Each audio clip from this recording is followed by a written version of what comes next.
Assalamualaikum warahmatullahi wabarakatuh. Perkenalkan saya Rizka Novitasa Relubis, mahasiswi semester 3 Prodi Pendidikan Bahasa Arab UIN Syarif Hidayatullah Jakarta. Baik, di sini saya akan menjelaskan sedikit materi dari mata kuliah Psikologi Pendidikan dengan pembahasan perbedaan individual dalam belajar, yang di dalamnya ini mencakup faktor-faktor yang mempengaruhi perbedaan individual dalam belajar dan juga cara mengatasinya. Baik, sebelum memasuki inti pembahasan, kita harus mengetahui terlebih dahulu apa sih pengertian dari belajar. Nah, menurut Helgard dan Bauer dalam bukunya Theories of Learning menjelaskan bahwa belajar merupakan sesuatu yang berhubungan dengan perubahan perilaku seseorang terhadap situasi tertentu.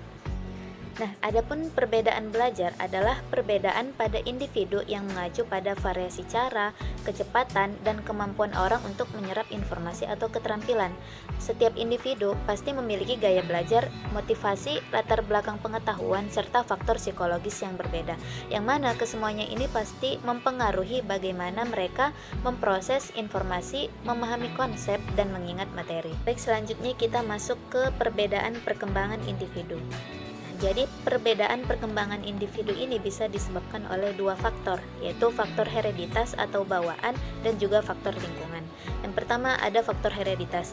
Faktor hereditas pada perkembangan individu ini merujuk pada pengaruh genetik yang diturunkan dari orang tua kepada anak-anaknya, yang mana itu terjadi pada pembentukan dasar fisik, psikologis, dan juga perilaku seseorang. Faktor ini berperan penting dalam menentukan berbagai aspek perkembangan individu seperti fisik, kecerdasan, kecenderungan terhadap penyakit, dan juga beberapa karakteristik kepribadiannya. Nah, selanjutnya yang kedua itu ada faktor lingkungan. Nah, jadi faktor lingkungan ini merujuk pada segala pengaruh yang berasal dari luar diri individu, yang mana ini dapat membentuk dan memengaruhi pertumbuhan fisik, emosional, dan juga sosial serta intelektual seseorang sepanjang hidupnya. Faktor ini mencakup berbagai elemen dalam kehidupan sehari-hari, baik yang bersifat langsung maupun tidak langsung, yang mana itu berperan dalam membentuk kepribadian, perilaku, dan juga kemampuan individu tersebut. Baik, selanjutnya kita masuk ke faktor-faktor yang mempengaruhi perbedaan individu dalam belajar. Nah, jadi di sini ada beberapa faktor yang mempengaruhi perbedaan individu dalam belajar. Di antaranya yang pertama ada faktor internal. Faktor internal di sini maksudnya adalah faktor yang berasal dari dalam diri individu tersebut. Kemudian yang kedua ada faktor lingkungan. Yang ketiga ada faktor psikologis. Nah, jadi di faktor psikologis ini adalah faktor yang berkaitan dengan kondisi mental dan emosional seseorang, yang mana faktor ini tuh berperan penting dalam cara seseorang menyerap, memproses, dan juga mengingat informasi. Kemudian yang selanjutnya ada faktor sekolah. Faktor sekolah maksudnya di sini adalah faktor dari lingkungan sekolah. Nah, yang termasuk dalam faktor sekolah itu diantaranya ada kualitas pengajaran, metode pembelajaran, kurikulum, fasilitas sekolah, dan lain sebagainya. Kemudian yang terakhir ada faktor eksternal. Faktor eksternal di sini maksudnya adalah faktor yang berasal dari luar diri individu tersebut. Oke, selanjutnya di sini ada cara mengatasi perbedaan individual dalam belajar. Nah, jadi setelah kita membahas tentang perbedaan individual dalam belajar, faktor-faktornya, dan lain sebagainya, maka di sini kita akan membahas tentang cara yang harus dilakukan atau cara yang bisa dilakukan untuk mengatasi perbedaan tersebut.